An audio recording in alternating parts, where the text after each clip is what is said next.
Welcome to the In the Slot podcast, episode 10 this week. Just finished the divisional round. What an amazing week of football that was. Got conference championships coming up this week. As usual, it's me, Josh, joined by Henry, Connor and Chris. And we start off the way we always do with the In the Slot busters. Connor, why don't you remind us of week 8, which was last week? Absolutely. So to everyone who's newly listening at this point in time, what we do with our podcast every week is a game show called In the Slot Busters. And the idea of it is I give a cryptic clue to everyone listening, and what you've got to do is kind of break that down and come up with who the player is. And the player, it can be a player, it can be a coach, it can be anyone who's involved with the NFL at any stage. It could be a commentator, it could be whoever, like retired, doesn't play anymore, whatever it might be. So my clue for last week, for those who don't remember, and to remind Josh, Henry and Chris, is I might not be there on time because of my leg, but when I do get there, I won't be running. So over to you guys. What was your guesses? Last week you were very confident on the podcast, so I'm hoping to hear 3 correct answers. Yeah. I mean, I think I was the first one to get it straight away. Probably the first time I've had that. I'm confident all 3 of us know exactly who it is. And this is a player who has a lot of significance for us. For Connor personally, within our fantasy league, he's a very memorably overdrafted player who somehow performed to that level. It's a tight end, and it's Delaney Walker. I'm confident that's the answer. Is that what you guys got, Henry and Chris? That's what I had, yeah. Just to reiterate, that's a very significant player in our fantasy league. We actually have an award named after Delaney Walker for, as you said, Connor's overdrafting and yet still performing exceptionally well. Yeah. He's up there in one of my all-time greats in our fantasy league. So I wouldn't call it overdrafting after how that season went, but you guys obviously have very different opinions on that. So shortly we'll come back to In the Slot Busters, and I will take everyone through our my cryptic clue for the week ahead. Yeah, and I just want to make sure that definitely was the right answer, wasn't it, Connor?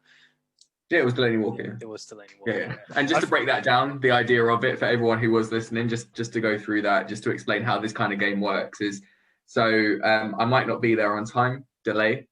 And because of his leg, his knee, but when I do get there, I won't be running. So he's walking. So I think that was a little bit of an easier one for everyone to get. We have had more difficult ones in the past. We've had ones that weren't as direct in leading people into an answer. And I'm hoping that's what it's going to be for everyone this week.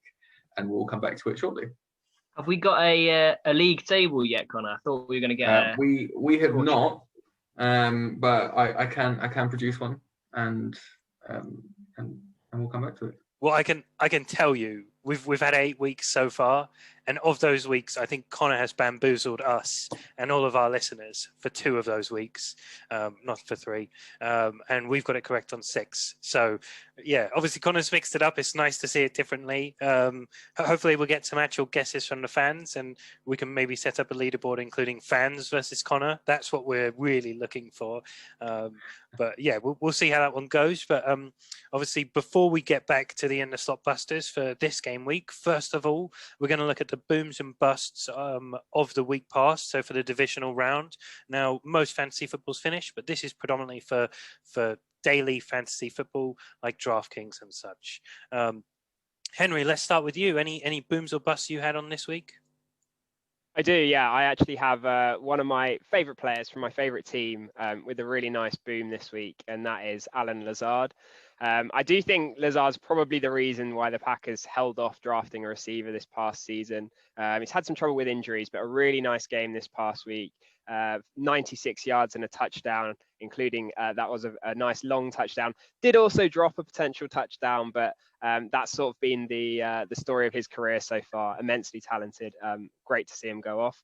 The busts for me, who was a player I had in my DraftKings lineup, was Cole Beasley. No catches at all on 2 targets. He's been a reception machine all season, but struggled this past week with John Brown coming back and having success. So He did not help me in my daily fantasy team at all. Yeah, thanks, Henry. Chris, how about for you? Anyone who stood out as a boom or a bust this week on?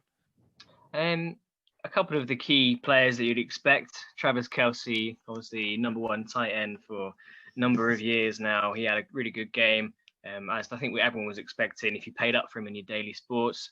Stephon Diggs did it again. What a year he's had. He continues to do it. Couple of busts. One was an injury. Antonio Brown left with a knee injury, I understand, in the Tampa New Orleans game. So he wasn't able to do much. And then Michael Thomas, I don't think he recorded a single catch either this week in the same game. So a big bust there for those guys who played him. Yeah, and with Michael Thomas, obviously he came out afterwards and did say that he played with an injury to try and help breeze through. But yeah, that was a massive disappointment on the week for many, I'm sure. Connor, what about you? Any booms or busts? Yeah, I'm going to take it slightly away from fantasy on it, just because just to change up a little bit. But and I know that's not the point, but here we are. So I think one that stood out this week, and it was just what I saw after the game, was the pick six from Taron Johnson. And essentially, the idea behind that as to why I'm highlighting this is because a couple of years ago in the combine, he was hit on the head and became like an absolute meme and just like a bit of a joke around the like NFL Twitter and things like that, which was quite funny. And then to come out in a playoff game, Bills' second playoff win since like 1995, is it something like that? I think 1993. Then I just think that's just one of those like big moments that kind of like makes or breaks a player, and he's just got this big boom for him there. So yeah, just one to highlight. Yeah, there's a nice heartwarming story. It's always nice to see a redemption arc and someone who finds their way back onto Twitter for the right reasons. Yeah, obviously we touched on it, quite a lot of booms and busts over the week. Two big busts which stood out for me. Rams defense. I don't usually highlight a defense, but they did not perform anything like anyone expected them to. It was really Cam Akers in the offense that gave him any chance, and Cam Akers a boom once again.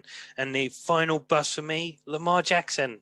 Okay, he won one playoff game. Well done in the wild card round. Knocked off a supposedly higher seed, but this was a terrible performance this week, really. So what a shame for the Ravens to see it end. With that all over, Connor, why don't you give us the cryptic clue for this week's In the Slot Busters game week number 9? Yep. And before I do, we did touch on it that we want people to comment, and we want it to be Connor versus our fans and our listeners. So if you are listening, there is the chance, if you do guess correctly on the YouTube comments, that you will win a small pocket-sized Riddell helmet of the team of your choice, and we will send that to you. But obviously we'll get there, and you can win that if you guess. Yeah, and it's not just on the YouTube comments. If you respond to any of our Twitter posts about it as well, and you guess it correctly there, you will still be eligible for the prize. Absolutely. So to head into this week's cryptic clue. So, breaking news. Oh no, wait, that's old. Anyway, I'll tell you. Wait, I'll start that again. I've completely messed that up for everyone listening, so I'll go back. Breaking news. Oh no, wait, that's old. Anyway, I'll tell you. You play on me every week. So I'll do that one more time because I appreciate I did mess it up the first time. So breaking news. Oh no, wait, that's old. Anyway, I'll tell you. You play on me every week. It's a good one. Did you say you got it, Henry? I've got it. Look at this. Jump down the corner to the guys. It's a good one. Yeah, I like that. We've got two people who've got it. And surprisingly, Josh, who's normally the first one to buzz in. I don't know about that. Well, I mean, there's some evidence somewhere, isn't there? We'll look up the old videos, but I'm confident I'm usually pretty fast. It's normally me who's last. Yeah, that one is undisputed, Chris. You're definitely the slowest one usually. Hey, I've already got this one, so don't come at me. Yeah, okay, thank you. So they could be playing the old Josh trick where I just say I've got it and then I spend all week trying to break it down and eventually I'll get there. I think we all agreed that was the Henry trick, not the Josh trick. Let's set the record straight. I'm being shot at from all sides here and it's all inaccurate bullets. Yeah. All right. Well, we'll revisit that one again at the end of the episode and rename the Cryptic Clue and see if any of our viewers, fans, listeners can guess it correctly to win their micro mini helmet. Let's move on to the section which previously was just about COVID, but last week, Chris, you gave us a bit more injury insight, so I've expanded it to the COVID/injury section of the show. Okay, that's interesting. Because I haven't really got that much on injuries this week. I'll come into one big one that I'm sure everyone's waiting to hear. But in terms of COVID, there's no new positive COVID cases amongst the 4 remaining teams, which is obviously a very good sign. Around the league, Washington football team, they've had a number of coaches and playing and staff members, test positive. So their facility will be closed and likely the rest of the week. But obviously their season is over.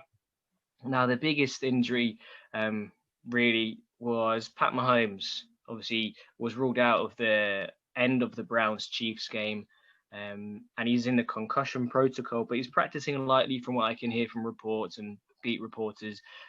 No reported symptoms, which is good, which could mean he can progress quite quickly for the rest of this week. So I'm sure everyone's hoping, and maybe if you're not, maybe a Bills fan isn't, but I'm sure everyone else is hoping that he will be ready to go for Sunday. And then in terms of something else I saw was the NFL Players Association are planning to have a virtual OTAs and mini camps this off season, similar to what happened last season. So perhaps does this affect the integration of some of the rookies in the upcoming draft? And we saw it took time for the likes of Jonathan Taylor and Joe Burrow to get going. So maybe this affects those fantasy players drafting rookies this year. But there'll be a further announcement in sort of March, April time.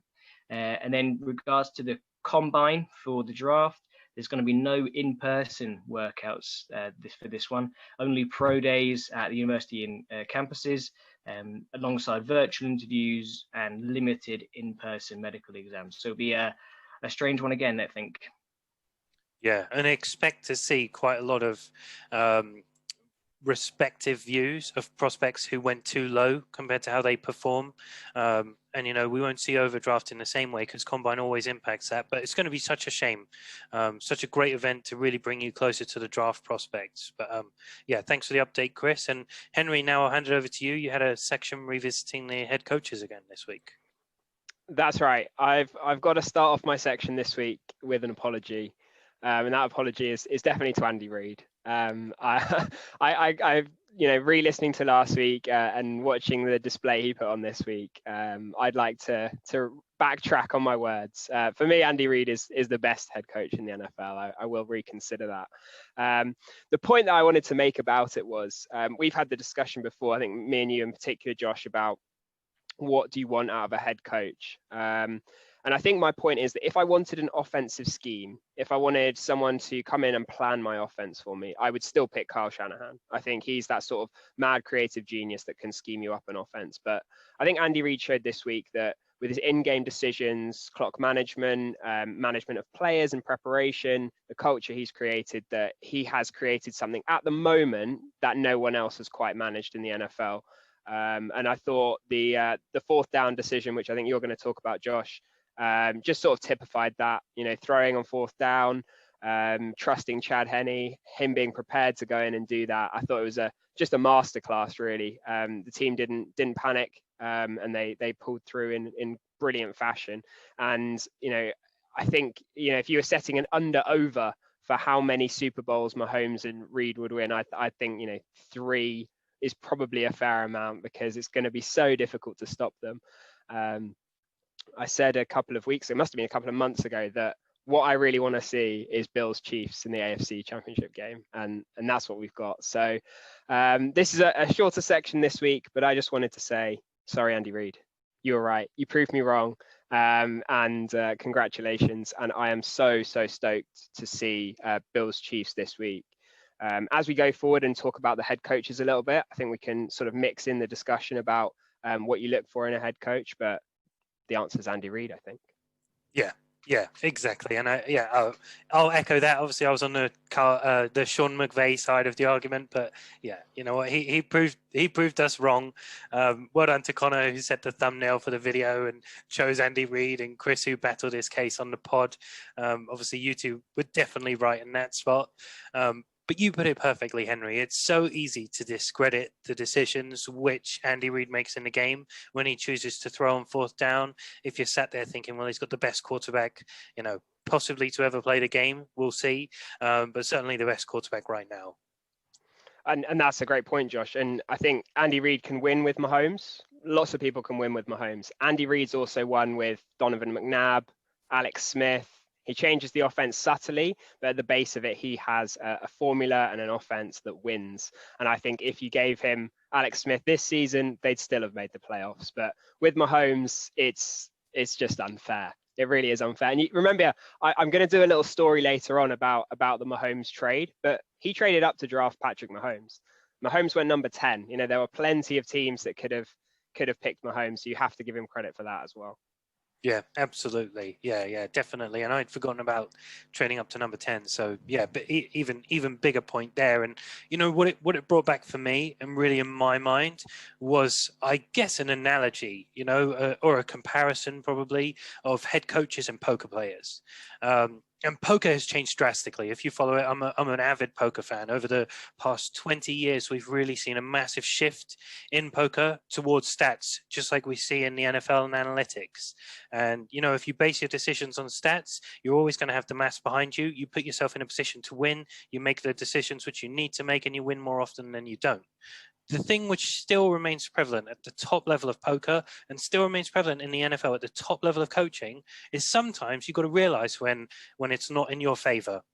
You got to make a read based on what you think the other person's going to do, what they've got in their hand, whatever that analogy would be. And in this case, Andy Reid really guessed and predicted exactly correctly what he was going to face, what no one else was anticipating, rolled the dice, gambled a little bit, but he knew where his cards were. He knew where his luck was, but he still wanted to do it.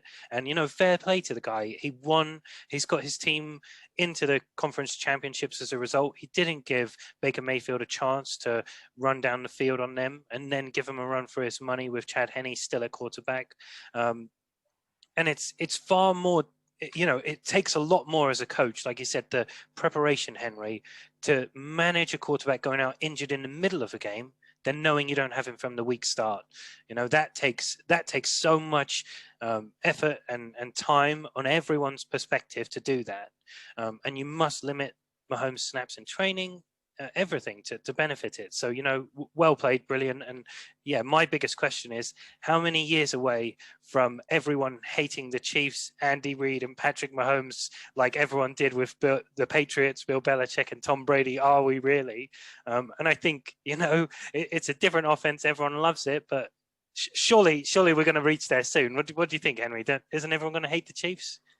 I don't know. I think Andy Reid's so likable in general. He's sort of like almost a novelty character, but just like a secret genius as well. Whereas Belichick's got that brooding misery hoodie, and also the scandals around Spygate and Deflategate and all of that. I don't think that helped at all. What do you think, Chris? No, that's exactly what I was just going to come in on. Obviously, Belichick's that evil mastermind, and Andy Reid's just a happy guy. He's been around, he's been to different teams, he's worked with different quarterbacks, and always at the elite level. And Belichick's been elite as he's won that many rings, but that's like the evil side of the coin. And Andy Reid and Mahomes, obviously, he's essentially one of the face of he's the face of the NFL, of the brand going forward. And I can't help but not enjoy watching that and watching that offense roll. And that's been like the thing with them as well, hasn't it? Is that obviously New England have dominated in the way they have for so long, and there's been all the controversy around them in those years. But the Chiefs have also massively dominated the AFC West as well for just as many years with that. And they have gone massively under the radar with that success, the enjoyability factor of them as well. It's only until the last, I suppose, how many years is it that they've really started to take over in terms of competing up to the Super Bowl level as well? Yeah, and you make a good point, Connor. It's easy to support an offense-minded team and something which brings something new and a completely changed dynamic to the league, and definitely that's what the Chiefs are doing. So, yeah, I'll remain to be proved correct or wrong there. I don't think any team at any level can have a sustained period of success and not be the subject of jealousy or some level there. So, long may it continue as it is, but I look forward to watching people continue to challenge them over the period as well. We'll talk about teams like that. The four that are currently there all look pretty well placed to go there. So, do you think with that, it might be something that we visit later down the line as well? But they have made some bold choices as well over the years to not have that sort of name on them. Was it after there was a big scandal around Kareem Hunt a few years ago, and they initially straight away they were like, this doesn't fit into our culture. I can't remember the exact reasons to what it was, but they did get rid of him because of reasons that doesn't suit their team style, and they didn't want maybe similar chat around their team in those ways. It could be that. But yeah, just a thought on that. Maybe we can revisit it. Yeah, I don't think any NFL team at that moment in time could have kept Kareem Hunt. It was a couple of years removed from Ray Rice and all the scandal that happened with that. There was video footage of him dragging a lady in a hotel room or in a hotel no, room. I definitely agree. You couldn't. You've got to do the right thing. But you're right. It still adds to the story. Yeah, sorry, Connor. Yeah, it does. No, it still adds to it, and yeah, I completely agree that you couldn't keep a player where all of that's circulating around you as well. But there are it is that Chiefs team is so to fit the narrative that we were talking about. It does fit that they are keeping a very I suppose clean is it clean surface? It's more like that they are keeping a very positive. They are the team that everyone loves at the moment, and that there isn't that negativity around them that creates a Deflategate or anything like that. If you know what I mean, that they didn't have any questions about them. Yeah, and Mahomes does well to engage with fans on social media and stuff. So yeah, definitely look forward to watching more of the Chiefs. But let's move on and go from the sort of top end of head coaches to the newer ones in the NFL. We're going to do a really quick fire session here. So we'll just go for a thumbs up, thumbs down. Obviously, add anything if you want to add any more on each coach. We'll set some tweets out to the fans as well, get their opinions too. But the first one is the LA Chargers. They have recruited or hired, I should say, Brandon Staley, who is the former Rams defensive coordinator. First of all, Henry, thumbs up, thumbs down from you? Probably the toughest one. I'm going to go thumbs up on the condition that he's able to keep Shane Steichen, who was the offensive coordinator last year. He's actually finished the year as the top graded play caller. So if they can keep Steichen, I like it. Thumbs up. If they don't, I think they might struggle on offense to keep that continuity for Herbert. Yeah, great answer. Chris, what about you? Thumbs up, thumbs down? Yeah, thumbs up. I'm quite excited to see what he can do with a new team. It's got obviously great opportunity, greater scope to put his implant and impression on an offense and on defense. So yeah, thumbs up. Connor, what about you? Thumbs up, thumbs down? Thumbs up for me too. Yeah. Thumbs up. Yeah, cool. Great. And then the next hire, probably the most baffling one. I'll go straight to Chris on this one. Detroit Lions hired Dan Campbell, who's best known as an interim head coach for the Miami Dolphins in 2015. I've led you there based on my own opinion, but yeah, what do you think? Thumbs up, thumbs down? Well, my opinion comes from the fact that I don't know who this guy is, so thumbs down. Yeah. I don't think you're alone there. Henry, what about you? Baffling. I don't understand this at all. It's a thumbs down for me. I think probably what they're doing is they're going from it seemed like no one liked Matt Patricia. He seems like a fired up, likable guy. I'm baffled by the hire. No, thumbs down. Yeah. Connor, what about for you? Must have been a cracking interview. But yeah, Must have been, yeah. Yeah, exactly. Yeah, either a cracking interview or no one else wanted it. So some way he stood head and shoulders above, because that resume doesn't speak for itself. What about the Falcons, the Atlanta Falcons? They signed Arthur Smith, the former Titans offensive coordinator. Now, it wouldn't be fair to go to anyone first except for Henry, seeing as how a week ago, I think it was a week ago, maybe two, Henry said, no one's going to hire the guy after that loss. Henry, what do you make of it? Thank you for that intro, Josh. Appreciate that. Yeah, I said the interest might dry up. This is my only one that I'm going to sit on the fence. I don't know. The interesting thing about this is I've got 3 offensive coordinators above him in my rankings who don't have a job. So Brady and Bieniemy, particularly those 2, would be above Arthur Smith. I don't love it. I'm a bit sort of halfway on it. Yeah, definitely. And, it also plays a factor, not for Brady the same way, but I know it's difficult to interview a coach whilst they're going through the playoffs. Chris, what about you? What did you make? Thumbs up, thumbs down? Before my answer, I think we'd have to push Henry there. Is that a thumbs up or a thumbs down? Just so we've got the answers. If you had to push me on it, I'll go thumbs up because he was my 4th offensive head coach. Okay, I'm going thumbs up as well. Obviously, we've seen the Titans and the attacking play being really, really good. Obviously, they've had Tannehill, they've got Henry, they've got AJ Brown.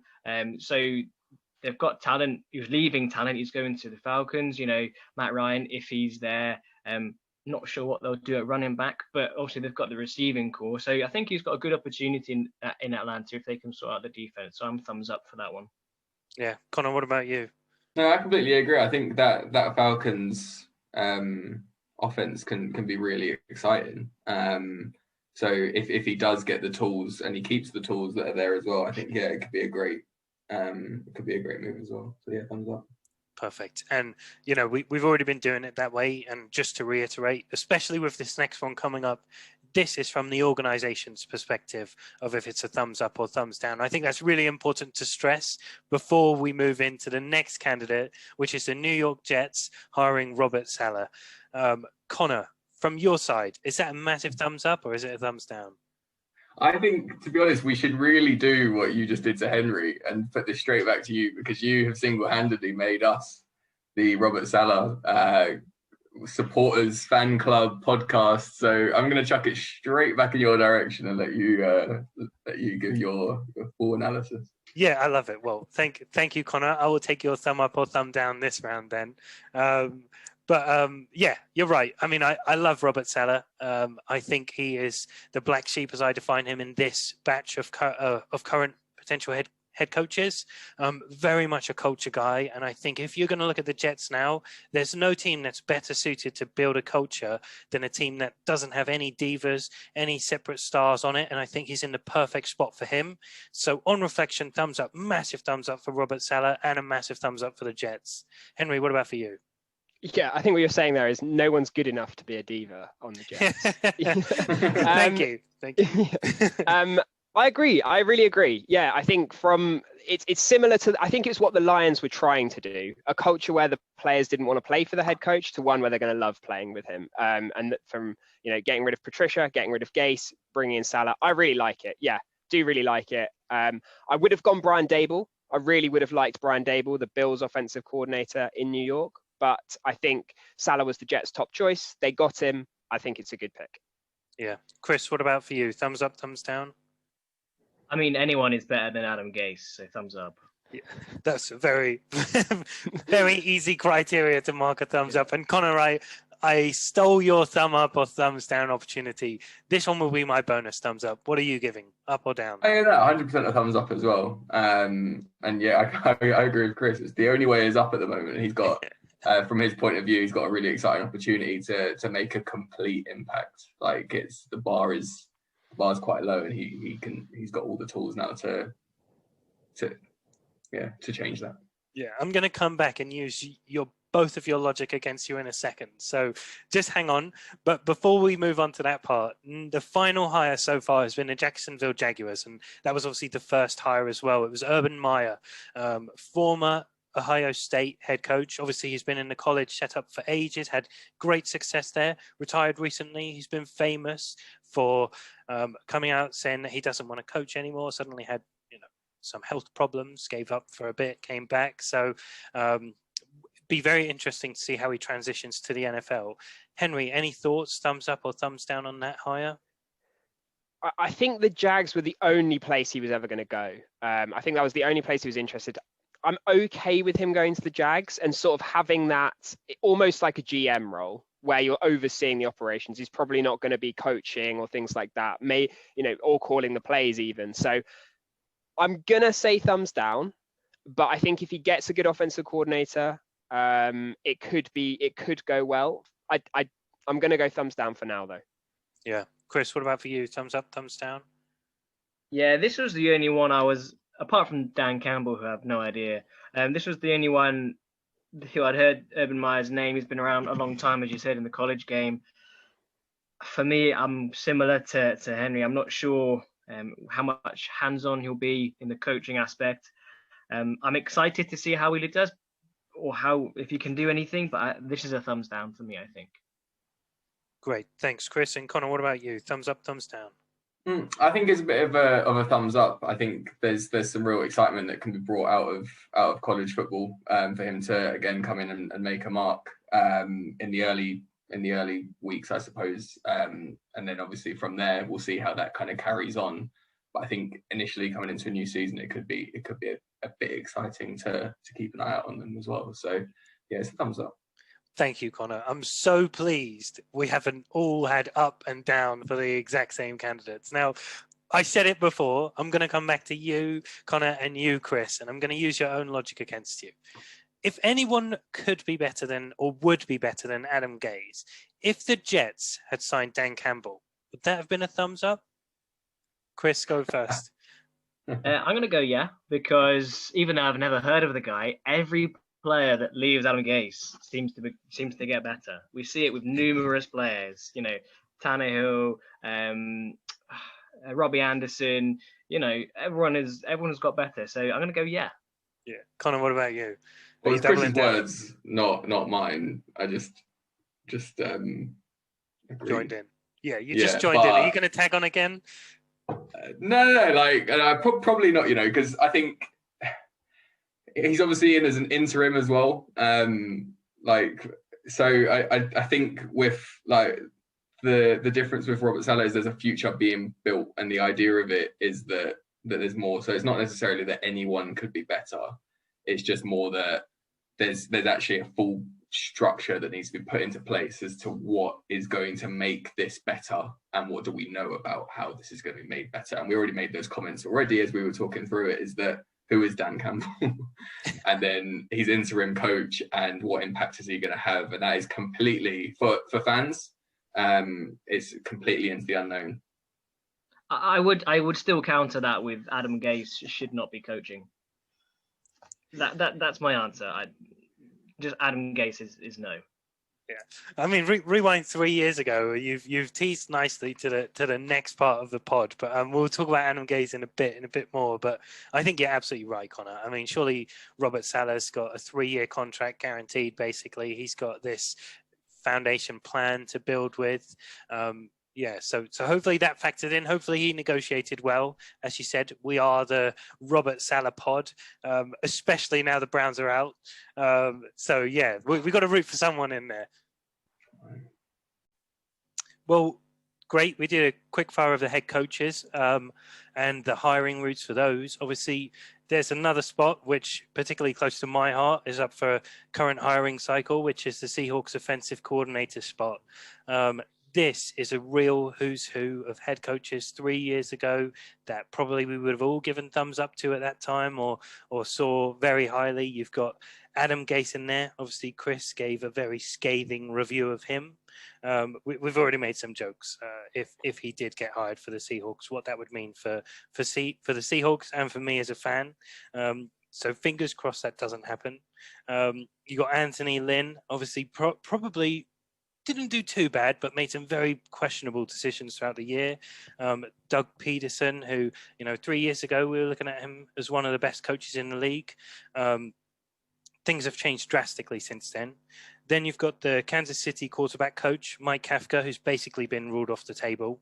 But that would be a great hire. And then the final one, which probably in my opinion is even worse than Adam Gase, the Oakland Raiders running back coach. And I think, you probably could hire a defensive coordinator to be an offensive coordinator in the NFL and come up with some more imaginative play calls. Not to disrespect the guy, I have no idea about him. It's just the fact he's a running back coach. It's just Pete Carroll's comments about running efficiency and what everyone believes we shouldn't be focusing on. So who knows? Maybe he makes me eat my words if he does get hired, but not a very promising list, but there's one with some high upside there, so we thought we'd mention that. But let's talk about what everyone wants to think about this week coming up.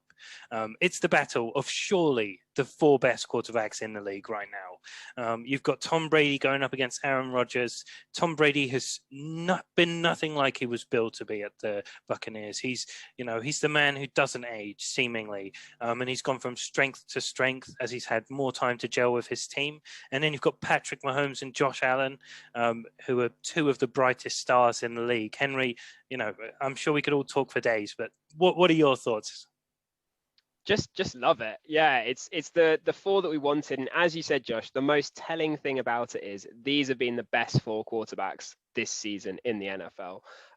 We've discussed it plenty on this pod, but that is the most important thing for your NFL team, is get an elite quarterback.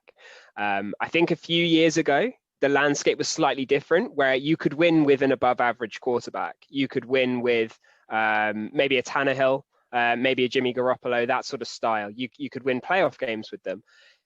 I don't know if you can even do that anymore. Can you win multiple playoff games without an elite quarterback? That's really difficult now. Like really, really difficult. The explosiveness of these offenses is incredible.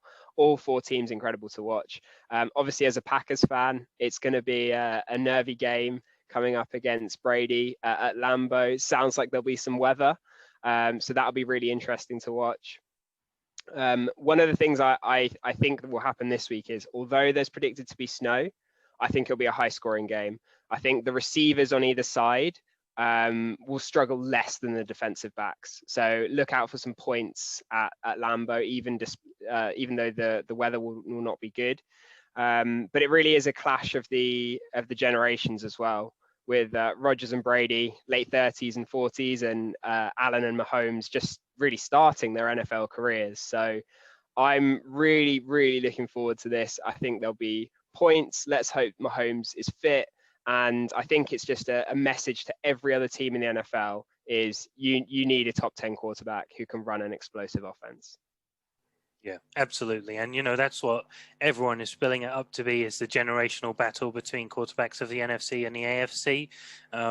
But yeah, you're exactly right, Henry. This is the AFC Championship game we all hoped for. This is the NFC foe we were all hoping the Packers could find in the playoffs. And, looks like whatever happens and whoever goes through, it's going to be a great Super Bowl. Connor, what about you? Is that your same opinion as well? Yeah. Like, you couldn't ask for anything else based on this season with these quarterbacks, with those names. Even without them having been the best this season, which they were, these are the names you want there. They're like, obviously now that they have performed, and it's exactly what everyone wants to see. They make their teams better.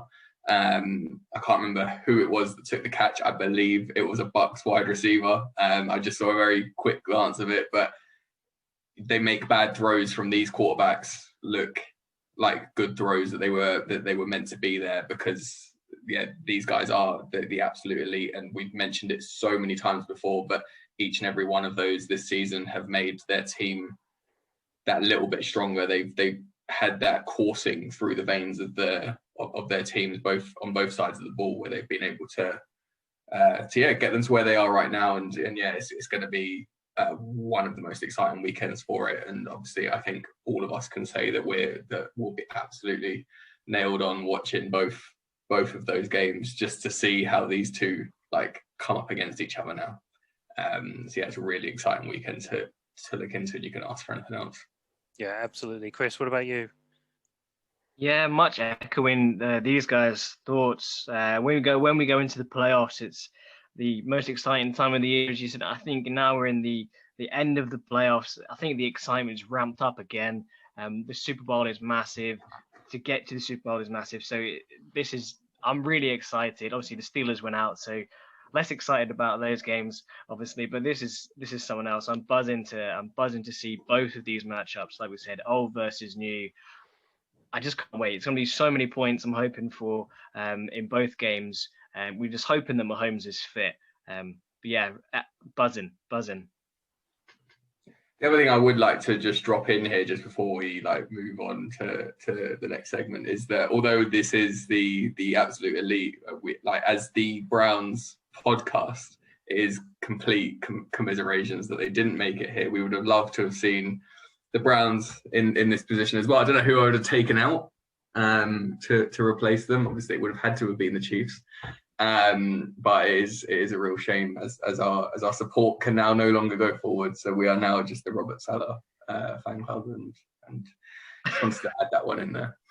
If only they could see the smiles right now, whilst we're talking about such an apparently disappointing point. So yeah, no disappointment here. I will hasten to add. Henry, leave us with some thoughts. So I just had one quick point that I thought was interesting when looking at it. It's not a storyline that's being talked about so much, but as I mentioned earlier, in 2017, Andy Reid and the Chiefs with Alex Smith traded up to the number 10 spot and picked Patrick Mahomes. But does anyone know the team that they traded up with? Because it was actually the Buffalo Bills. So the Buffalo Bills with Tyrod Taylor passed on the chance to draft Patrick Mahomes and traded back in the first round. The next year, after they got knocked out in the first round of the playoffs, 2018, then they, with the Chiefs pick, but not the exact pick, they traded up in the draft to number 7 to pick Josh Allen. So essentially the Bills, I don't know if they had their eye on Josh Allen a year away. That might be some planning too far ahead, but they passed on the opportunity to pick Mahomes and picked Allen higher than Mahomes got picked. So an interesting, just little side note to the battle that's coming up. I expect these two to have many epic playoff battles in their careers, but Mahomes could have been a Bill. Yeah, what an interesting fact to leave us with, Henry. And I guess in that same vein of mine, perhaps Josh Allen could have ended up as a Chief. So, yeah, that's a really good question. And how would those teams look with a swap at quarterback? Definitely some food for thought. But what we usually try and do, and DraftKings really is the main consideration now, but is just think about any one running back or wide receiver that we think could be set for a really good week. Now, obviously, you've got 4 teams to pick from. The depth charts only go so far down. Henry, anyone who you're thinking of who could have a great week? I do, and it was actually my bust from this week as well. It's Cole Beasley. Expecting a bounce back game, no catches last week. If you're in a PPR format, really like Beasley to have perhaps 5-6 receptions this week against a Chiefs defense that likes to play that bend but don't break style. Can see some longer drives for the Bills. As a Packers fan, I'm going to go stick my neck out and say A.J. Dillon to score a rushing touchdown this week. Last time we played at Lambeau in the snow, he had 100 yards and a touchdown. I think this is why we drafted him for games like this. So I didn't love the draft pick, but we've got him. We might as well use him. Yeah. Chris, anyone who stands out for you this week? I think Leonard Fournette could have a decent matchup against Green Bay as well. I do like that call about AJ did in there. I think that could be a good one. And I'm going to sort of echo Henry there for Cole Beasley, but any Bills or Chiefs receiver should have a good game. Obviously, if you're going Bills, if you can pay up for Diggs, you should. And if you're going Chiefs, and it has to be Kelsey. The Bills have been quite heavy in freely scoring to tight end, so you have to go Kelsey. Yeah. Connor, anyone who stands out for you this week? I'm echoing Beasley as well. I think he would be a standout for me as well. And then Kelsey. I have to choose Kelsey. Yeah, you do. Biggest fan all season. Obviously the tight end ambassador for this podcast. So yeah, it's Kelsey. Yeah, Thanks, Connor. Well, obviously we'll move on, and Chris, you take us through where we kind of stand with that little game we played with the playoff picks. Okay, so the playoff picks, just for those that are listening in for today, at the start of the playoffs, we all chose a sort of a dark horse, or one of the lower ranked teams that might go have a good run. Henry, he picked first, and he picked the Tampa Bay Buccaneers. I was already out. Josh had his Browns, unfortunately defeated this week by the mighty Kansas City Chiefs, and Connor's Baltimore Ravens obviously lost as well to the Bills. So Henry, congratulations for winning our playoff picks game. It feels a bit of a hollow victory picking the Bucs and Tom Brady with that offense, but I'll take it. I'll take the win. Feels like first pick bias there. And can we please retract that statement? I will never have them referred to as Josh's Browns. Like, I just please, can we never say that again? That's me for the record. I did have it as Josh and his beloved Browns there in my notes. I don't know which is worse. I'm struggling to come to a conclusion. But was there anything else you wanted to leave us with, Chris? Just aside from that, I don't know if you guys had seen, but the Pro Football Writers announced their picks of the year. So I don't know if anyone's seen this, but I want you guys to share your quick thoughts on the MVP, the offensive and defensive players of the year. So for me, I think they're spot on with all three. I don't know if anyone has any different views, but the MVP was Aaron Rodgers, according to the Pro Football Writers. Anybody have any other thoughts on that? No, I think it has to be Rodgers. I actually think this might be his best season ever. That's my pick. As a Packers fan, I think this is even better than his previous MVP seasons. Yeah, I think he's had a I'll show you attitude. Obviously, they draft the quarterback in the draft just gone, and he's just gone on an absolute monster season. Yeah, same for me. Aaron Rodgers MVP easily. Yeah. Yeah. Agreed.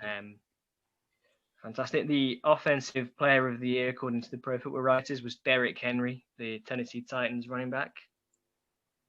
Anybody? I think, tough to argue when he broke 2,000 yards. I think the two receivers that probably stood a chance of that would be Diggs and Devontae Adams. I think Diggs has been absolutely phenomenal, just changed that offense as much as a non-quarterback can.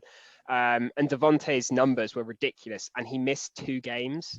So if he played the full season, they would be even more ridiculous, and he might have had even better a chance of winning that title. Yeah, I think the Packers held him back as well. I think he tweeted he wanted to play, he's ready to go, but I think the staff wanted to keep him good for the playoffs. So and he's just been an absolute monster as well, along with Aaron Rodgers. And then on the defensive side, Aaron Donald, defensive tackle, LA Rams. I don't think anybody can argue with that one. Josh? I mean, I best defensive player, yes. Defensive player of the year, not necessarily in my opinion. There are a lot of people who you could put votes for, but I think Devin White for me really has stood out recently. But over the course of the season, I don't know if I could come up with an alternative, but I don't think Aaron Donald is the defensive player of this year. I have 2 players that I think could challenge Donald this year. As Josh said, the best defensive player is Aaron Donald.